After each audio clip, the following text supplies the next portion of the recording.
Bana, picha letu leo linaanzia supermarket hapa. Kuna mwamba mmoja anaitwa Sam, amepishana na bidada hapa anaitwa Shaolin, wakawa wamegongana pale. Sasa mwamba ikabidi kumwambia, "Vipi bidada? Mbona kama vile una haraka fani hivi kiasi kwamba uone hata mbele?" Bidada ikabidi kumwambia, "Nisamee sana bro. Unaona hivyo ndio maana nimejikuta nimekuparamia." Basi mshikaji akamwambia, "Pole sana," kama amemshika mkono pale. Sasa bidada akataka kusepa, mwamba akamvuta. Bidada akasema, "Vipi?" Mshikaji akamwambia, "Njoo bana, nikwambie kitu. Hebu rudisha hicho ambacho umechukua." Bidada akamwambia, "Kumbe umeniona?" Mshikaji akamwambia, "Yes, nimekuona. Wewe unafikiri mchezo leo nichezea sijauona au?" Bidada akamwambia, "Basi poa." Ikabidi kutoa pale. Huyu bidada ni noma yani, alimwibia mshikaji wallet chap. Kwa hiyo ikambidi kurudisha pale. Sasa baada ya kurudisha, bidada akataka kusepa. Mshikaji bado akawa amemshikilia mkono. Bidada akamwambia, "Wewe vipi? Si nishakurudishia kitu chako. Why tena umeendelea kungangania mkono wangu?" Mshikaji akamwambia, "Sikiliza, kuna kitu nataka kukwambia." Bidada akamwambia, "Hebu niache bana." Akametoa mkono kwa nguvu pale. Mwamba akamwambia kwamba, "Nikwambie kitu. Hii tabia usiwahi kuifanya tena maeneo kama haya. Hebu tazama nyuma yako hapo juu. Umeona ile ni kamera. Alafu wewe hapo umeiba tu kia inafani, hujui kama CCTV kamera zimekunasa. Hivyo kuwa makini sana, umenielewa eh?" After hapo mwamba akamwambia kwamba, "Nimekupenda sana. Issue leo ifanya nimetokea kukukubali. Sasa nataka tufanye kazi na wewe. Hivyo naomba twende nje hapa kidogo kwenye ndinga yangu ili tuweke maongezi sawa." Basi wakawa wametoka mpaka kwenye ndinga hapa. Sasa wakiwa kwenye ndinga bidada ikabidi kumuuliza, "Vipi? Hebu niambie ni deal gani ambalo unataka kufanya na mimi?" Mshikaji akamwambia kwamba, "Nataka uwe mpenzi wangu, lakini sio kwamba mpenzi wa kweli kweli, hapana." Bidada akamuuliza, "Kwa nini unataka iwe hivyo?" Mshikaji akamwambia, "Familia yangu inanilazimisha kumuoa mwanamke ambaye simpendi. Hivyo ndo maana nataka nikae na wewe ili wajue kwamba nina mtu nayempenda. Lakini ili itakuwa ni dili tu kwa muda wa miezi 11. Umenielewa eh?" Basi bidada akamwambia kwamba, "Kumbe hicho ndio unachotaka, si ndio? Yaani mimi nizuge tu kuwa kama mke wako." Mshikaji akasema, "Yes, na nitakulipa pesa nyingi sana ambazo naamini kabisa zitabadili maisha yako na utakuwa kabisa na tabia za wizi." Basi bidada akamwambia, "Poa, hebu ngoja nifikirie afu nitakupa majibu." Kweli bana, siku iliyofuata bidada ndo huyo hapa shatimba kwa mshikaji. Sasa alipofika hapa bana, bidada na mawenge kama yote. Ikabidi kumwambia mwamba kwamba, "Ise kwako ni pazuri kweli kweli yani. Unaonaje kama mkataba ukiisha ndo nioe kweli kweli hivi?" Mshikaji akamwambia, "We acha mapepe, mkataba wetu unajua unasemaje? Haiwezekani kabisa mimi kukuoa. Umenielewa eh? Ulichokuleta hapa ni kufanya kazi tu, ama mambo mengine ya kuoana achana nayo." Basi wakawa wameingia ndani mle. Sasa walivyoingia huko ndani, bidada akana sifia ile nyumba vibaya mno. Kumbe ameshacheki cheni pale, akawa ameshaiba chap chap nini, ameificha mfuko wa nyuma.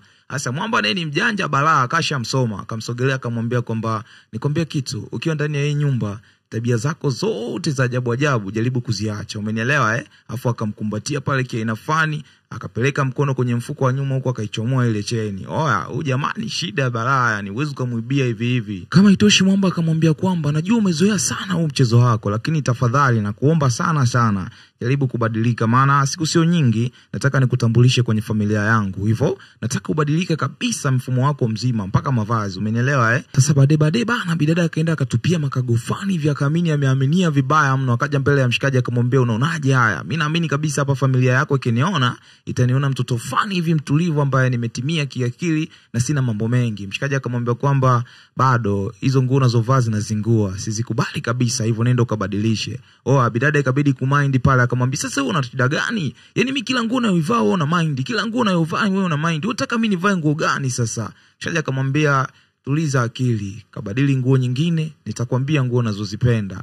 Huyu jamani no mafu kauzu balaa. Sasa night ilipoingia ile time ya kulala ilipofika, bana masharti ya mwamba ni magumu kweli kweli yani hataki hata kulala na huyu bidada kitandani. Sasa hapa bidada anachokifanya ni kutandika pale chini nini, anapiga zake usingizi, lakini ana mind kinoma noma, maana afurahishu kabisa yeye kulala pale chini, maana anahisi kama mshikaji sasa hichi anachomfanyia ni kumnyanyasa tu. Hasa leo kulivyokucha asubuhi tunaona mshikaji akanampa maelekezo pale bidada kwamba mama ndo kashafika yuko hapo nje, hivyo tafadhali sana naomba jaribu kufanya mambo yawe fresh kabisa, amini kabisa unaheshima sawa eh? Bidada akamwambia, "Usijali." Mara ghafla kweli mama akaingia.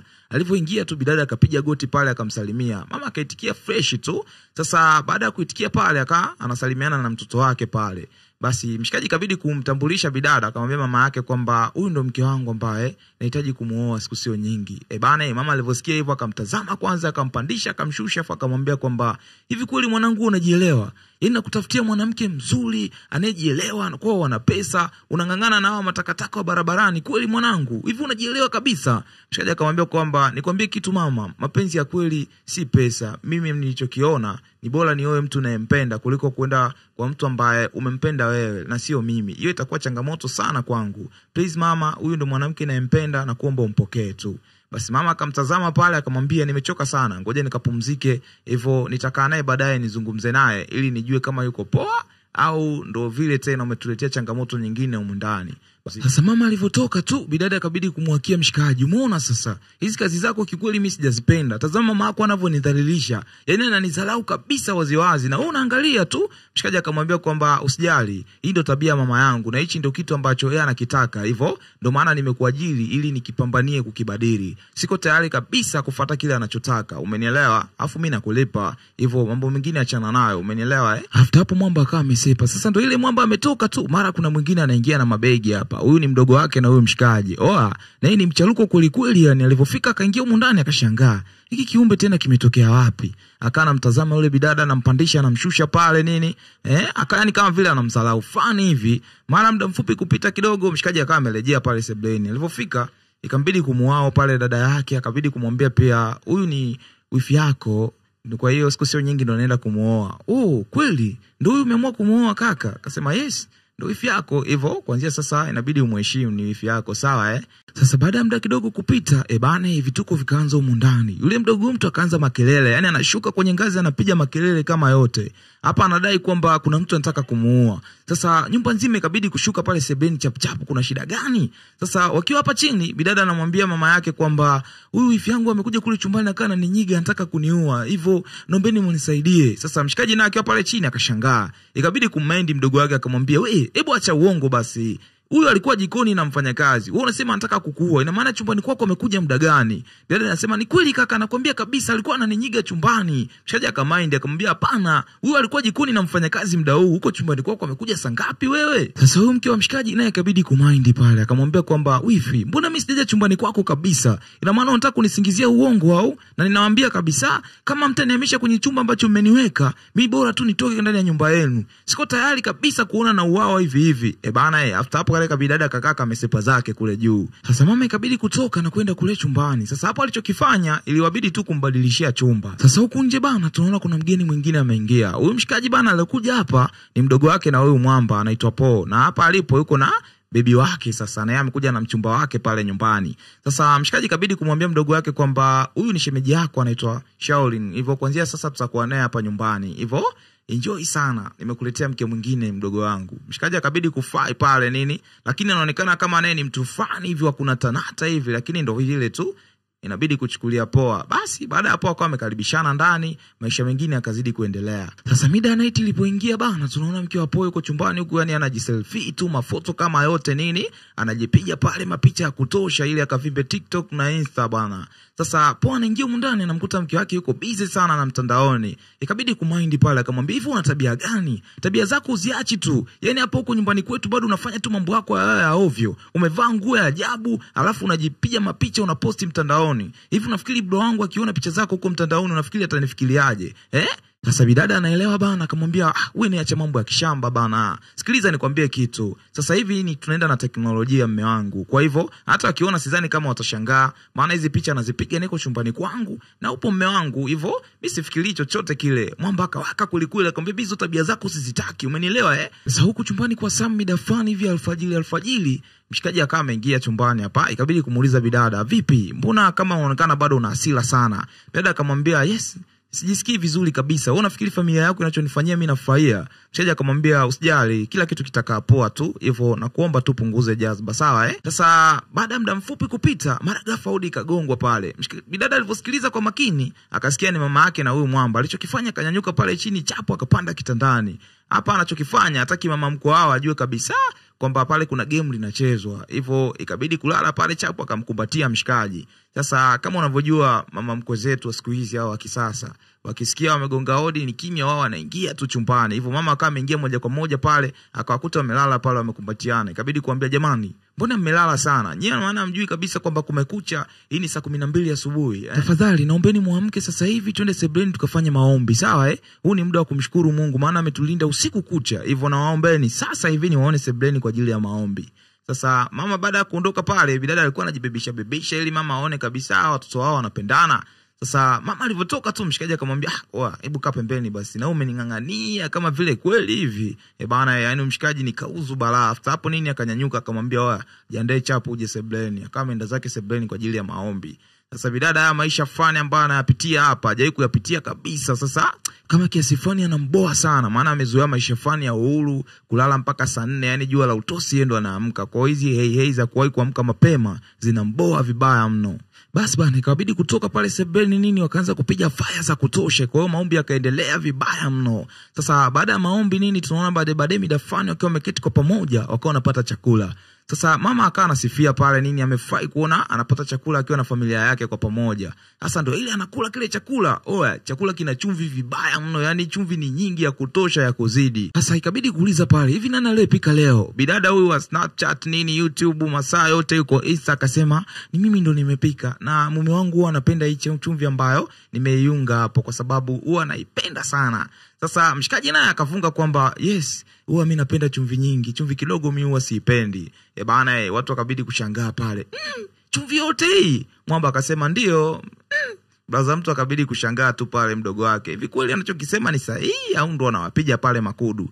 Basi ikabidi kubadili pale chakula nini ili waendelee na msosi pale. Kaletwa chakula kingine. Sasa bidada alichokifanya bana, kile chakula chenye michumvi ili asiaibiki, akawa anaendelea kumlisha mume wake. Yani jamaa anakula huku analia, yani ndio vile anavunga kama anacheka ila analia, maana yale ni machumvi ya kutosha, yani chakula ni kichungu. Ila sasa atafanyaje? Anachokifanya hapa, hataki kumdhalilisha mke wake. Ni noma. Hasa night ilipoingia ile mida ya kulala ilipofika, huko chumbani kwa mshikaji sasa, leo bidada akabidi kumkazia Mwamba, akamwambia hata kama ni kazi, haiwezekani kila siku mimi nalala chini hapo kwenye ubaridi wa kutosha. Mbavu zinauma kila siku, afu unalala kwenye godoro zuri kiasi hichi. Sikiliza nikwambie, mimi leo nalala kitandani. Mwamba akamwambia, hivi na maana umesahau makubaliano yetu au unavunga umepoteza data eti Bidada akamwambia, hapana, sikiliza nikwambie, siko tayari kabisa kuona naendelea kuumia kila siku hapo. Sikiliza, mimi nalala hapa kitandani, naangalia kushoto, angalia kulia, maisha mengine yaendelee. Sawa Basi mshikaji kabidi kukubali pale. Sasa mbonji imepigwa mida fulani vya alfajiri. Usingizi umekolea, yani bidada usingizi umenoga vibaya mno. Bana, bidada si akajigeuza akarusha mkono wake ukaenda ukagusa muogo wa ng'ombe wa mshikaji. Sasa Mwamba anashtuka hivi, anakuta mkono umeshikilia muogo wa ng'ombe. Mshikaji kabidi kuutoa kwa kasi. Wewe vipi? Umeona sasa mambo yako? Ndio maana mimi kwenda kuambia ulale chini. Umeanza kunishikashika kipumbavu. Sasa bidada akastuka pale, kabidi kuchungulia vipi? Huo muogo umenyanyuka au? Mshikaji akamtazama, ikabidi kumkataa tu. Maana kaona huyo bidada sasa ana matatizo yake. Sasa bidada bana akaona hii kitu sio poa, ikabidi kutoka na kwenda kwa dada yake ili kuomba ushauri, maana kilichoendelea leo hakika kimemchanganya, maana yeye mwenyewe ana upwilu bara. Hasa bidada alipofika kwa dada yake huko anashindwa hata mwambie vipi. Anamwambia tu dada yake kwamba hakika leo kilichonikuta ni kitu cha ajabu sana. Bidada akamwambia kwamba hebu niambie basi ni kitu gani hicho, maana unaniambia tu kilichokukuta ni kitu cha ajabu, hebu funguka basi ueleweke. Bidada akamwambia, unajua nini dada yangu, leo tukiwa tumelala nimejikuta mkono wangu umeigusa ile mashine, hivyo nikawa nimeshtuka sana, na hicho kitu hakika kimenipa uoga kiasi kwamba sitamani hata kurudi kule. Bidada akacheka sana akamwambia, mdogo wangu ifike mahali ukue bana, sasa kuigusa tu ndo inakushtua. Sasa ungekuwa umeichezea ni aje vipi, umeizungushia ingekuaje? Sisi tushazoea hivyo vitu, mbona vya kawaida tu kwetu. Inakubidi ifike mahali na ubadilike mdogo wangu, wewe utoto leo nao achana nao kabisa. Sasa bidada akabaki anashangaa pale, maana yeye kwake aliona ni kitu cha ajabu sana, maana siri iliyopo huyu bidada hajawahi kufanya kitu chochote kile. Hivyo ndo maana alipoigusa ameona kama vile amegusa moto hivi. So dada yake akaona kama mdogo wake ana ushamba kiasi fani hivi, hivyo ikabidi kumcheka kiasi fani na kujaribu kumshauri pale ili ushamba umtoke. Lakini bidada bana bado kichwani akaa kama vile ana wenge fani hivi. Sasa shauri akiwa amerudi nyumbani kwake huko, alipoingia chumbani huko anamkuta mshikaji kavimba vibaya mno. Mwamba anamwambia kwamba hivi kila siku nakwambia hebu jaribu kubadilika basi. Bidada akamwambia kwani nina shida gani? Mshikaji akamwambia kwamba kwa nini umemwibia mdogo wangu chini yake? Bidada akamwambia, wewe mbona mimi hicho kitu sijawahi kukifanya, tangu umenikataza sijawahi fanya kabisa yani, sasa inakuwaje leo ndo nikafanya kitu hicho? Mshikaji akamwambia, mimi ninachokuambia ni kitu ambacho nakwambia ni serious kabisa, na muda si mrefu utawaona humu ndani. Kweli bana, ikuchukua sekunde hawa hapa kwa ameshaingia familia nzima.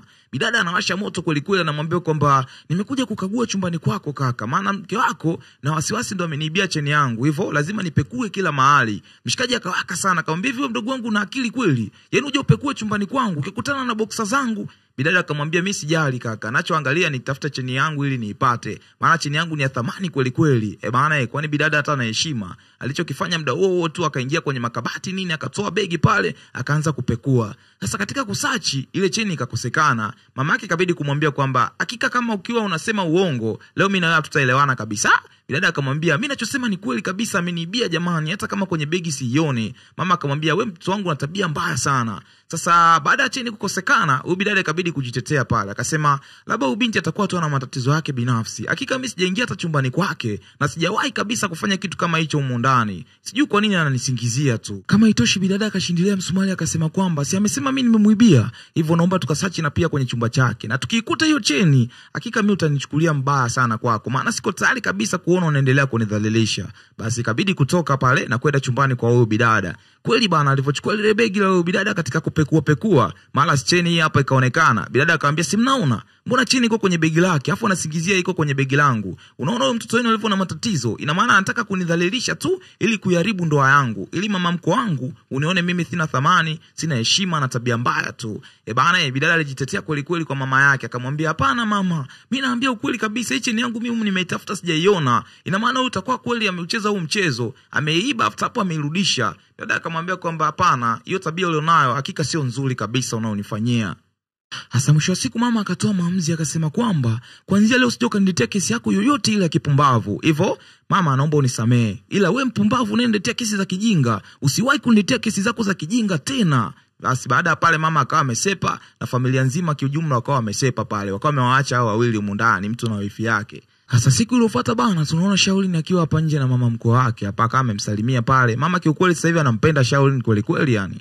Ikabidi kumuuliza vipi binti yangu, mbona leo sijakuona kwenye maombi asubuhi? Baada akamwambia mama nilikuwa sijisikii vizuri ndio maana sijaonekana. Mama ikabidi kumpima pale, kumcheki kama yuko poa au hayuko poa. Sasa huku juu bana, akaka bidada beti kakaka amemfuata huyu bidada akamwambia unaona? Yani sasa hivi mama anampenda sana huyu mkwe wake. Yani apendi mtu mwingine huko ndani zaidi tu ya huyu bidada. Sasa hichi kitu kiukweli sio kizuri kabisa, na kuomba tufanye kitu tuhakikishe mama ampendi tena huyu mtu, atupende na sisi pia, maana haiwezekani mapenzi yake yote yamehamishia kwa huyu bidada.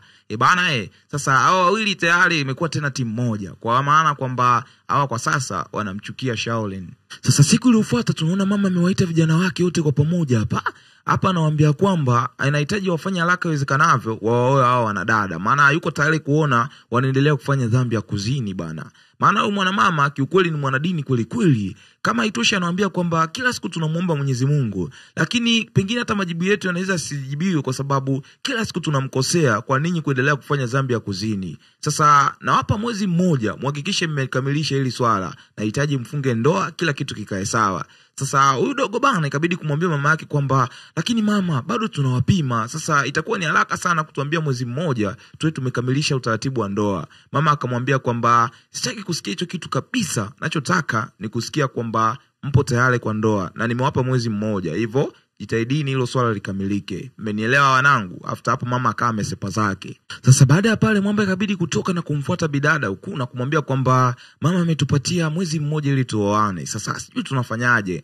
Mwanadada akamwambia okay, sio mbaya, itakubidi utafute mwanamke sahihi sasa ili ufanye nini? Ukamilishe utaratibu ambao mama anauhitaji. Mshikaji akamwambia hapana, uwezo kaondoka kwa kipindi hiki. Dada akamwambia kwamba kwenye mkataba wetu ninahisi kama nimebakiza wiki 2 tu mimi niondoke huko ndani. Hivyo jaribu kufanya kunavyowezekana ili ukamilishe utaratibu wa mama. Mshikaji akamwambia hapana, hicho kitu hakitakaa kiwezekane.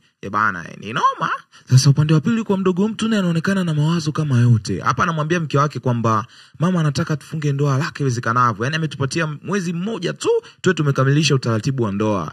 Sasa bidada akamwambia kwamba hicho ndio kinakupa wasiwasi na pressure. Kwani wewe hutaki kunioa au wewe unataka unichezee tu after hapo uniache? Mshaji akamwambia hapana bibi wangu, usifikirie hivyo. Akasema yes, lazima uniambie, maana mimi naona ni kitu kizuri kabisa. Mama anachokitaka lazima tukitimize ili kikae poa. Basi mshikaji akamwambia usijali mke wangu, itabidi tu iwe hivyo. Itabidi tupambane tuhakikishe ndani ya mwezi huu tumeoana. Bana ikarudi furaha pale kama yote nini, wakakumbatiana. Mwamba ikabidi kumwambia mke wake kwamba amemisi utamu. Bidada akamwambia usijali baba, njoo nikuhudumie. Kwa hapa mekumbato kama yote kaendelea. Kilichoendelea hapo sasa baadaye mida fulani hivyo akiwa mezani wanapata chakula kwa pamoja, mara Diana anasema kwamba mbona hichi chakula kinanukia dawa? Mama yake akaruka naye, we dawa umeiweka wewe, mbona una matatizo wewe mtoto? Hapana jamani, mimi nasikia kabisa harufu ya dawa. Hapana jamani, mimi nasikia kabisa harufu ya dawa. Sasa sijajua kama nyewe wenzangu amkisikii. Basi mama akamwambia hapana, wewe utakuwa na matatizo yako tu. Sasa bidada ikabidi kuuliza, kwani aliyepika ni nani? Shaulini akasema chakula nimepika mimi, na hiyo dawa unaisema mimi sijaiweka. Sasa anashangaa hicho unachokisema.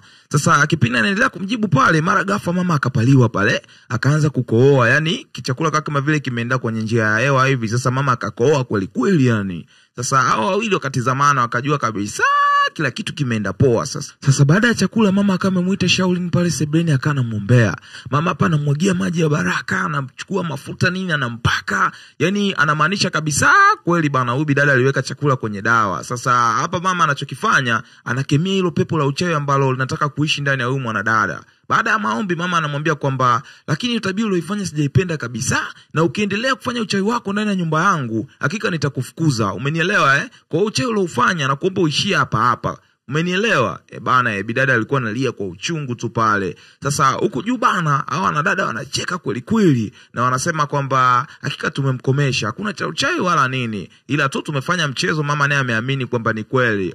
Inauma kweli kweli yani. Sasa baadaye mida fulani hivi mama akameitisha kikao cha familia nzima. Hapa mama anawauliza kwamba ni nani aliyeweka dawa kwenye chakula chake, maana haiwezekani kabisa ikatokea maajabu ya namna hii ndani ya nyumba yake. Sasa hapa poa anamwambia mama yake kwamba kwani mama unaficha nini? Kwani wewe hujui kwamba leo dawa kwenye chakula chako ni nani? Si mke wa bro kabisa yuko hapo na inaeleweka. Mama mtu akabidi kuuliza, hivi hichi mnachokisema ni kweli au? Bidada akakataa, akasema hapana, mimi sijafanya kitu kama hicho hapo. Poa akasema sikiliza nikwambie kitu. Mama, huyu mwanamke wa bro ndo mwenye matatizo yote haya, na hata mke wangu mwenyewe ni shahidi. Mke wake naye akasema ni kweli, yeye ndo anayepika kila siku. Kwa nini unafikiri ni nani ambaye ataweza kwenda jikoni na kuweka dawa kama sio yeye? Tusizunguke sana. Kule jikoni si wao anapika na mpishi. Muite mpishi ili aje atoe ukweli. Alipoitwa mfanyakazi pale na kuulizwa, mfanyakazi nesi akasema ukweli pale, akasema kwamba ni kweli kabisa alimuona Sharon anachukua dawa anaweka kwenye chakula cha mama, ila kujua kwamba ni dawa ya nini.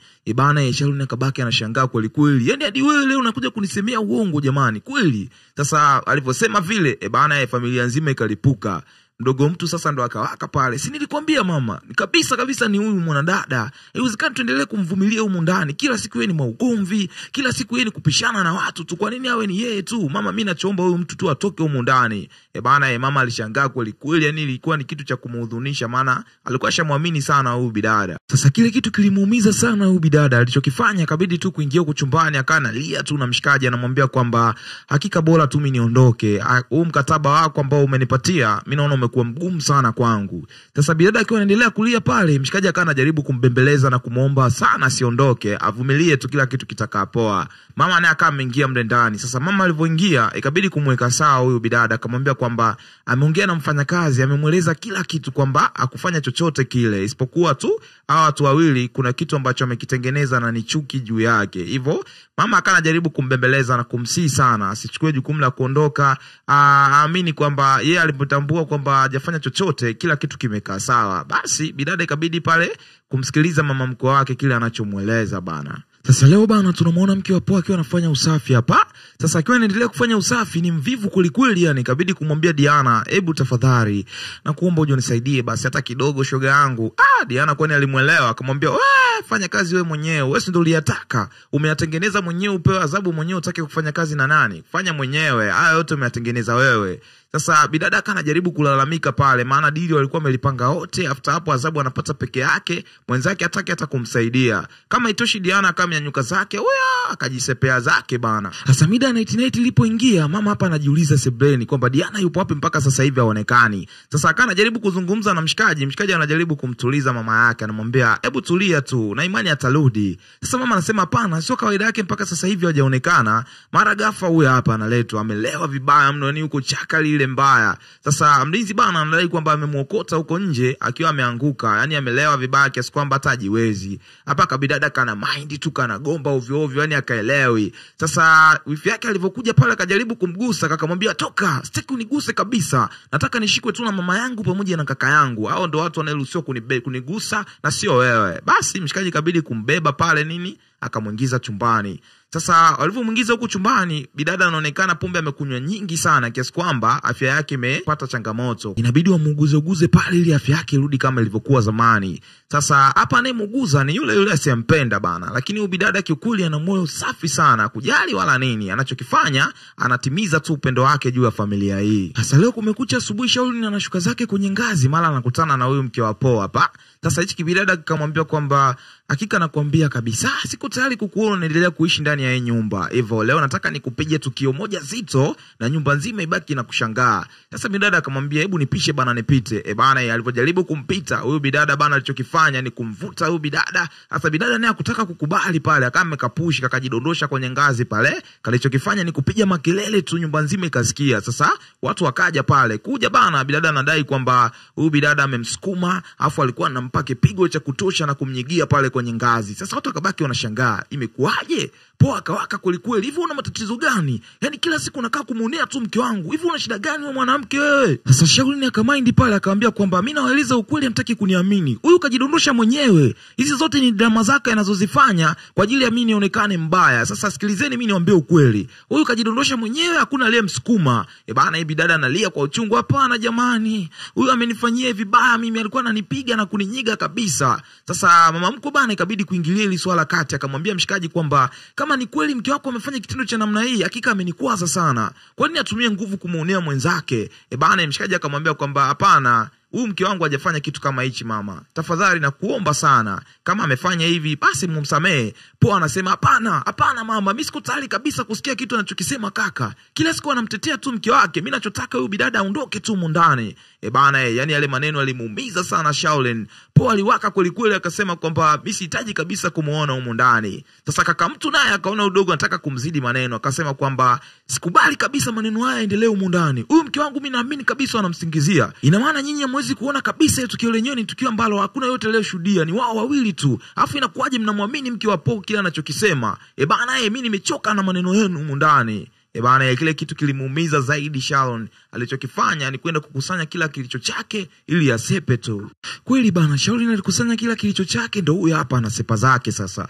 Kipindi anasepa Diana akamfuata pale akamwambia tafadhali wifi usiondoke. Kiukweli mimi nilikuwa kati ya watu wanaokuchukia, lakini kulingana na upendo ambao umenionyesha, hakika nimeona wewe ni mtu wa muhimu sana kwenye maisha yetu. Na kuomba sana baki. Na nitamuelezea mama kila kitu ambacho tulikufanyia, na ni kweli kabisa kwamba tulikuwa tunafanya kimakosa. Sasa bidada akamwambia kwamba mimi nashukuru kwamba umetambua ni kile ulichokuwa unakifanya sio sahihi. Sasa tafadhali na kuomba ishi vizuri na ndugu zako. Mimi huko ndani nishakuwa kikwazo tu. Tafadhali naomba tu niondoke ili mradi niwaache mnaishi kwa furaha. Bidada akajaribu sana kumsihi wifi yake asiondoke, ila bidada akasimamia misimamo yake pale akamwambia kiukweli mimi sikuchukii na kupenda sana wifi yangu, ila nakutakia maisha mema. Acha mimi niende ili mbaki kama mlivyokuwa zamani bana.